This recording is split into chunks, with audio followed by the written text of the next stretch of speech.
Oh, hey.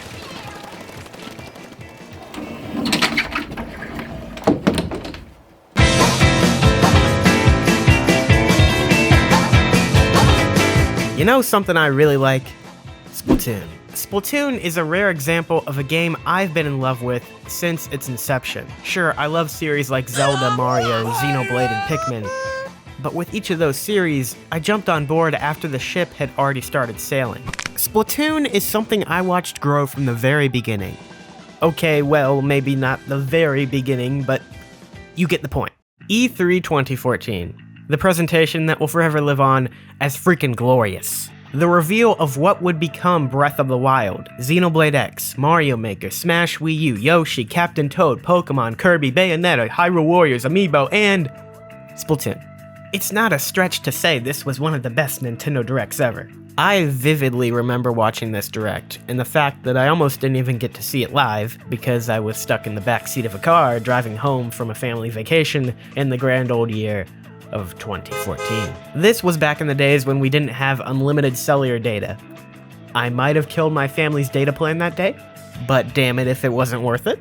From the moment I saw Splatoon in action, it clicked. Yes, it makes so much sense! Do you mind?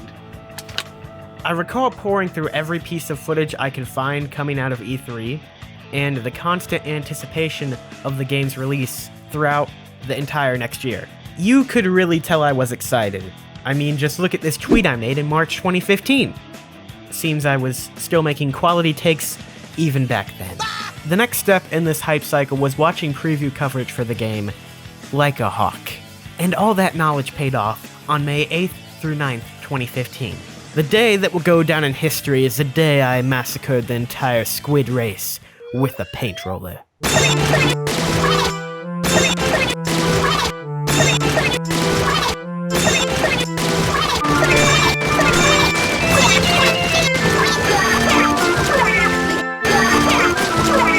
I played every 1 hour demo time slot during the original Splatoon's test fire, and absolutely slayed everyone that hadn't watched every single second of preview coverage like an absolute noob.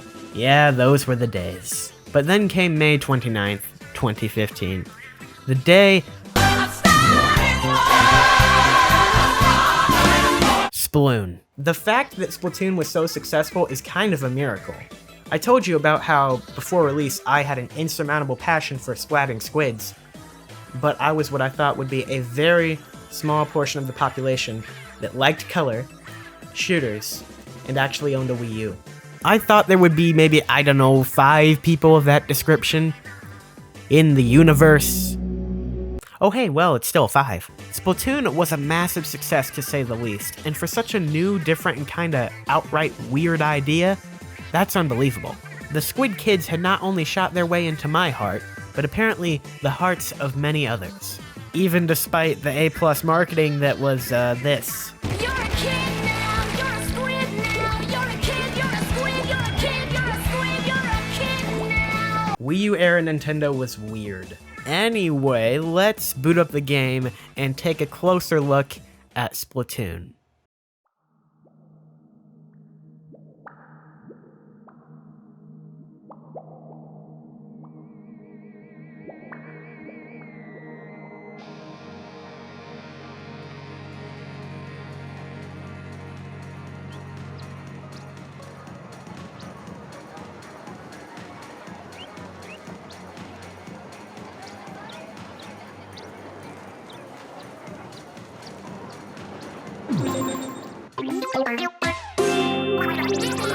If you played this game for more than 4 hours, you already know my pain. This is Callie. This is Marie. Marie. I'm sorry. Callie and Marie are known as the Squid Sisters, the lead musical sensation in Inkopolis. And for good reason. Splatoon's soundtrack is absolutely phenomenal, with Callie and Marie's tracks being the star of the show. Oh, and as a side gig, they also host the news. Anyhow, the breaking news for the day is that the Great Zapfish has disappeared. And the old man in the sewers claims to be recruiting people to help him defeat the underground octopus menace and help bring it back. So your typical day, you know. Okay, sure thing then, old man. I'm just gonna be steering clear of you for a while, not because I don't trust you or anything. I just got a bunch of other stuff I gotta go do. The hub world of Splatoon is none other than Inkopolis Plaza, which takes heavy inspiration from the real-life Shibuya Crossing in Tokyo. Here you can access online battles, shop, enter the single-player story campaign, participate in Splatoon's local-only mode, Battle Dojo, scan amiibo, read enlightening Miiverse posts, partake in shady business transactions, and stalk Callie and Marie. There was one lie in there, however, because as you know,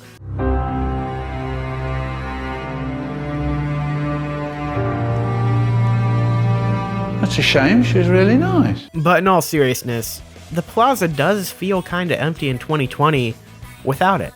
But what about the actual gameplay? What even is a Splatoon, Xeno?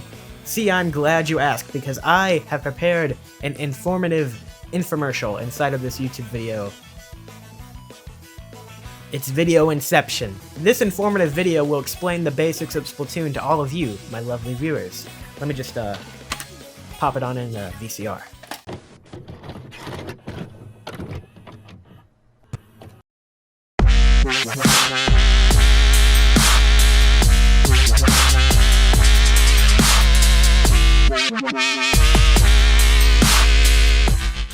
Hey everybody, it's Noob Destroyer 84 here today with another video for you. Today we're talking about a good one, guys. Guys, I think you're gonna love it, guys. Just guys. Today we're talking about a little game called Splatoon. It's been on the market for a couple dozen years at this point probably, and today I'm gonna teach you how you can be an epic pro gamer man like me when it comes to playing Splatoon. So let's go, guys. You ready? It's a 3-step process. 3 steps. I don't know if you can handle that, but 3 steps to greatness. Pro gamer man, epicness strats. Let's jump into it. Let's just jump into it. Step 1, paint. Step 2, splat. Step 3, squid that. And that's it. It's easy as that, guys. We did it. You're all epic pro gamer mans now. So, if you enjoyed the video, make sure you comment down below. Tell me how amazing it was. Smash that like button. Absolutely obliterate it. And make sure you subscribe. Okay, that's it for me, guys. Make sure you check out some of my other VHS tapes and good videos about how to get the Sheikah Slate in Breath of the Wild and how to absolutely shred a Goomba in Super Mario Bros. For the Nintendo NES. Thank you guys for watching. I'll see you in the next one. Good riddance. Gotta love that guy. Splatoon is different from any other shooter you'll ever play, and it's all thanks to its genius movement system. You know how in most shooters movement is all slow and clunky? Well, Splatoon just says no. Just no. Whee! Ink is the key. This is an E10 Plus game. Your weaponry, of course, can't be gun. And this is where you really start to notice just how well Splatoon found a way to tie its world and gameplay together. We can't use guns, so we use ink. What characters can we use to justify ink? Squids. How do we portray weapons? Water guns. What kind of game modes should we have? Paint. How do we make movement fun? In basic terms, Splatoon is a 4-on-4 team-based shooter built around movement and map control. Splatoon champions gyro controls over the traditional stick-based controls of most other console shooters.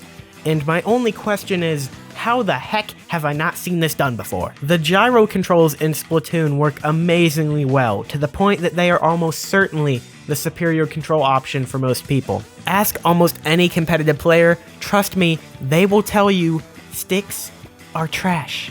Never fear though, stick controls are also supported in the game if that is still your preferred playstyle. Mode-wise, Turf War is the name of the game, but for more experienced players, 3 different objective-based ranked modes exist for more competitive level play. The game offers a good amount of variety throughout every match, with a total of 18 different battle stages and 7 different weapon classes, each with several unique variations to choose from. And that's not even mentioning all the different sub and special weapons which are assigned to weapon kits in various combinations. Even the clothing is fully customizable, so you can make your squid look like the freshest thing to ever touch the earth. Weapons, hats, shirts, and shoes with your one-stop shop for all of them being Booyah Base. You'll find a variety of products, fresh faces, and under level 4 discrimination here. No shoes, no shirt, no level under 4 service. Oh, and Sheldon is also there. He's the weapons dealer. And my spirit animal. The only problem with all this great weapon, map, and clothing variety is if you were there at launch... Hello? When it launched in 2015, Splatoon was quite a bit different. See, Splatoon was big on the whole free post-launch content updates thing, and boy did it work out for the game. Not only did the constant release of new weapons, maps, and clothing breathe new life continually into Splatoon, but it also allowed the game to go from, this is kinda lacking in content to, yeah, this is a lot better. Even at launch, however, I was still satisfied with the experience that Splatoon was offering me, because it was unlike anything I had ever played. Also, this is a game that is just so much fun to play. The summer of 2015 was basically the summer of Splatoon for me. I cannot understate just how much Nintendo hit gold with this concept. And speaking of which...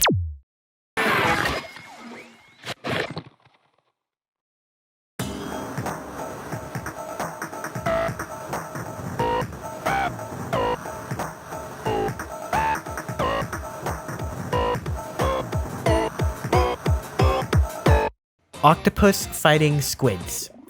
This is flippin' genius. You know how with shooters it's almost always either or when it comes to the quality of the single player and multiplayer? Yeah, Splatoon manages to get them both right. While it's not the most extensive campaign in the world, what is here in Splatoon's single player campaign is fantastic. Not only does it offer a pretty fun set of levels designed in a way as to teach you how to excel in multiplayer, but it also happens to build a pretty freaking interesting world in the process. In an age of rising sea levels, humanity goes extinct, leaving squids and octopus to fight it out for the control of the land. That's basically the gist of it. But the world contains so many weird little details and just straight up creepy implications that if Nintendo truly wanted to, they could tell a pretty great story here. The final thing I need to address about the story mode is the final boss.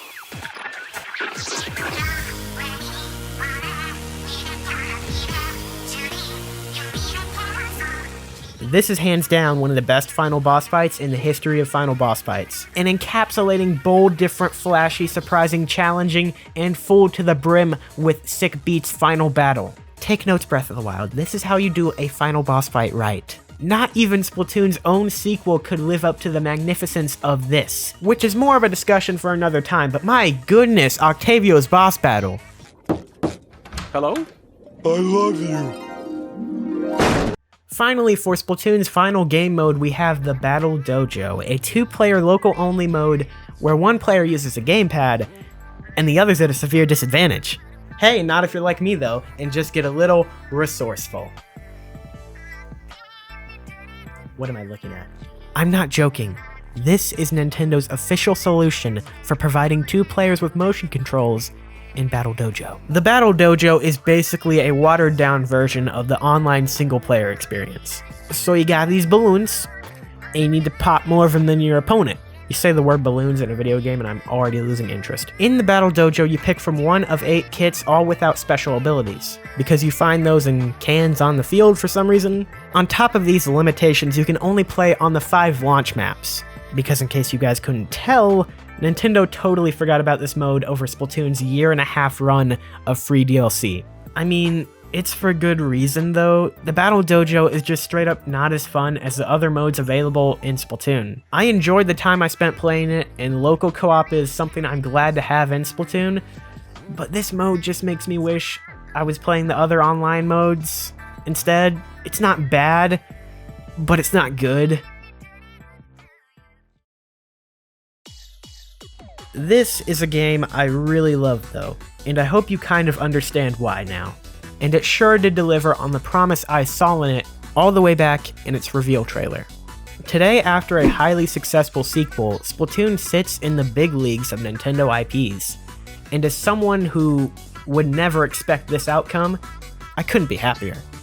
The Splatoon series really is a great underdog story in that way. Splatoon is a landmark title, and looking back at the new ideas it introduced today has given me an appreciation for the game all over again. Sure, Splatoon 2 might be its more loved younger sibling, but Splatoon deserves praise as well. Next time you see a Splatoon, make sure you give it a compliment. Hey there, sport. I just wanted to tell you, I'm proud of you. You made something out of yourself. Despite that guy.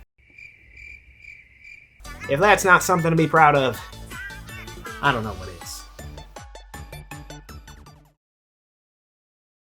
Hey, thank you guys so much for watching the video. It really does mean a lot to me. The support on the channel lately has just been out of this world, and I am so grateful for all of that. And if I can in some way be a distraction and relief in whatever's happening right now with my dumb videos, that's just amazing. If you enjoyed the video, make sure you do subscribe. It really does help the channel out and helps me stay motivated to keep making content, and you get updated when that content comes out, so it's a win-win there. Let me know about some of your favorite Splatoon memories in the comments, and like the video if you feel like it. And I will see you guys soon. New Zelda video coming, and a lot more after that. So, stay tuned, and I will see you guys later. Bye-bye.